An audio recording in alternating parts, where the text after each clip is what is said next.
नमस्कार दुनिया हलचल को स्वागत करुछि मु संजय। आसंतु नजर पकाइबा वर्तमान मुख्य खबर उपरे। अमेरिका राष्ट्रपति डोनाल्ड ट्रम्प को विरोध रे नो किंग्स प्रतिवाद आरंभ होईची। अमेरिकार प्राय 50 शहर रे हजार हजार लोक रास्ता को ओह्लाई ट्रम्प को नीति वृद्धि पाउतबा मुद्रास्फीति और ईरान विरुद्ध रे युद्ध प्रतिवाद आरंभ कर स्लोगान देइचंती। आज मुंबई वाकिन स्टेडियम रे आईपीएल रो द्वितीय मैच मुंबई इंडियंस और कोलकाता नाइट राइडर्स मध्य रहबो। आईपीएल इतिहास रे जुग्म सफलतम दल मुंबई इंडियंस 2013 रु 2022 मध्य 5 थर ट्रॉफी जीतितिला, किंतु मुंबई इंडियंस गत वर्ष प्ले ऑफ रे पहुंची पंजाब किंग्स ठारू परास्त होइतिला। फल उभय दल विजय सह अभियान आरंभ करबाकू चाहिबे। केन्दुझर जिला तेलुकोई ब्लॉक करमंगी पंचायत अलुणी हलदीपाणी साई ट्रैक्टर डाला बुआले गर्भवती गांव को भल रास्ताटी नथिबारु पहुंची पारिलानी आंबुलांस। फल एक ट्रैक्टर डाला गर्भवती सरस्वती को बसाई 1 किलोमीटर दूर रे थिबा आंबुलांस पाखकू निया जाइथिला।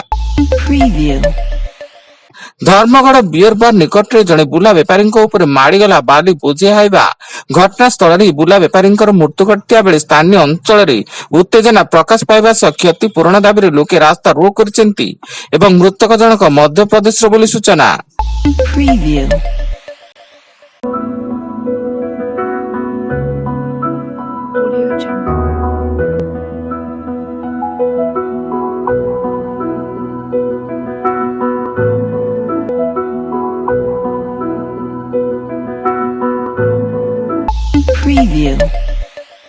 टिटलागढ़ पवित्र श्रीराम नवमी उत्सव शोभायात्रा बेले स्थानीय विधायक निज पिस्तल बाहर कर गुली चालना करबा पड़िला महंगा।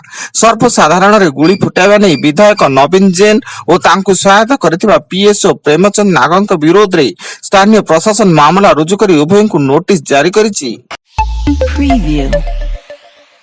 मालकानगिरी समेत पड़ोसी छत्तीसगढ़ को संपूर्ण मायामुक्त अंचल घोषणा करिसेंती केंद्र सरकार मार्च 31 सुधा देश को मायामुक्त करबा लक्ष्य रखिथिया बेले यार अवधि पूर्व सफलता मिलिछि।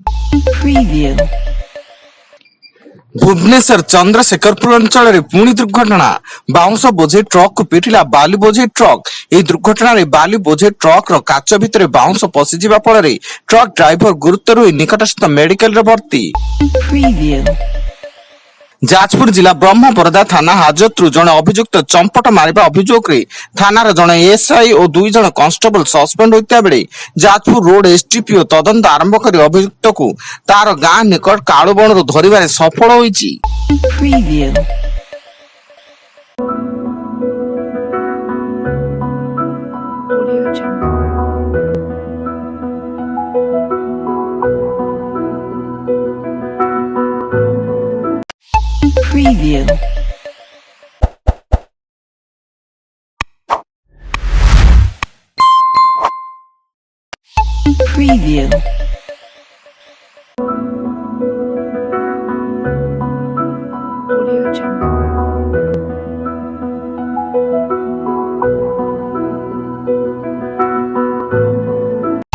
Preview.